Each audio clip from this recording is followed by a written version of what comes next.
السلام عليكم ورحمة الله وبركاته. بسم الله الرحمن الرحيم. رب اشرح لي صدري ويسر لي أمري واحلل عقدة من لساني يفقه قولي. அன்பிற்கினிய மாணவ செல்வங்களே, அல்ஹம்துலில்லாஹ், கடந்த பாடங்களில் நாம் மத்தாவுடைய பாடம், லீனுடைய பாடத்தை பார்த்து முடித்து விட்டோம். இன்றைய பாடத்தில் அந்த 3 சட்டங்களையும் ஒன்றாக இணைத்து பார்க்கலாம். பிஸ்மில்லாஹிர் ரஹ்மானிர் ரஹீம். முதலாவது எழுத்து பா. இந்த பாவில் இதற்கு மேல் ஹரக்கத் ஃபத்ஹா இருக்கிறது. எனவே இதை சற்றும் நீட்டாமல் ஓத வேண்டும். பா. அடுத்த எழுத்து பா.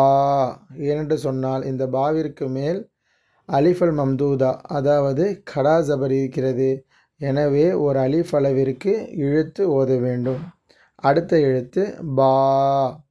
இதையும் ஒரு அலிஃப் அளவு இழுத்து ஓத வேண்டும். ஏனென்று சொன்னால் இந்த பாவிற்கு அலிஃப் மத்தா இருக்கிறது. அடுத்த எழுத்து பி. அதே போல் வெறும் ஹரக்கத் இழுக்காமல் ஓத வேண்டும். அடுத்த எழுத்து பி. கடாசீர் இருப்பதனால் ஒரு அலிஃப் அளவு இழுத்து ஓத வேண்டும். அடுத்த எழுத்து பி. இதையும் ஒரு அலிஃப் அளவு இழுத்து ஓத வேண்டும். ஏனென்று சொன்னால் இதில் யா மத்தா இருக்கிறது. நமக்கு தெரியும், யா சுக்கூன் பெற்று அதற்கு முன்னால் உள்ள எழுத்திற்கு ஜேர் இருந்தால் அது யா மத்தா. அடுத்த எழுத்து பை. அதே போல் யா சுக்கூன் இருக்கிறது, ஆனால் முன்னால் உள்ள எழுத்திற்கு ஃபதஹா இருப்பதினால் இது யாலீன். நாம் இறுதியாக படித்த பாடங்கள் யாலீன். இதை பை என்று மிருதுவாக சொல்ல வேண்டும். அடுத்த வரிசையில் பூ. இதுவும் ஹரக்கத்துடைய பாடம், சற்றும் நீட்டாமல் ஓத வேண்டும். அடுத்த எழுத்து பூ.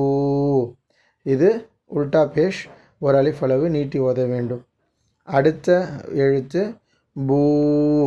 இது வாவ் மத்தா இருக்கிறது, அதாவது வாவ் சுக்கூன் பெற்று அதற்கு முன்னால் உள்ள எழுத்திற்கு பேஷ் இருப்பதனால், லொம்மா இருப்பதனால் இதை பூ என்று ஓத வேண்டும்.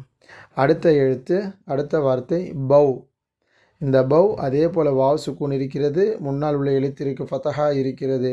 எனவே இது வாவ் லீன், இதை பௌ என்று மிருதுவாக சொல்ல வேண்டும். அடுத்த இந்த உதாரணத்தை பாருங்கள். ஜூ. இது வாவ் மத்தா. அடுத்தது ஜவ் என்று சொன்னால் வாவ் சுக்கூன் முன்னால் எழுத்திற்கு ஃபதஹா இருக்கிறது, ஜவ். இது வாவ் லீன். அடுத்து ஜீ. இது யா மத்தா. அடுத்தது ஜீ. இதில் கடாசி இருப்பதனால் அதே போல் ஒரு அலிஃப் அளவு இழுத்து சொல்ல வேண்டும். இறுதியான எழுத்து ஜை. இது யாலீன். ஆக நாம் இதுவரை படித்த ஹரக்கத்துடைய பாடம், கடா ஜபர் கடாசேர் உல்டா பேஷ் அதோடைய பாடம், அதே போல் மத்தாவுடைய பாடம் அலிஃப் மத்தா, யா மத்தா, வாவ் மத்தா, இந்த 3ஐயும் இந்த பாடத்திலே பார்த்து விட்டோம். மாணவர்கள் இதை சரியான முறையில் பயிற்சி செய்து பாருங்கள். இதில் ஏதேனும் சந்தேகங்கள் இருந்தால் நீங்கள் கமெண்ட் செய்யுங்கள். இன்ஷா அல்லாஹ் அடுத்த வகுப்பில் கீழே உள்ள உதாரணங்களை பார்க்கலாம். அஸ்ஸலாமு அலைக்கும் வரஹ்மத்துல்லாஹி வபரகாத்துஹு.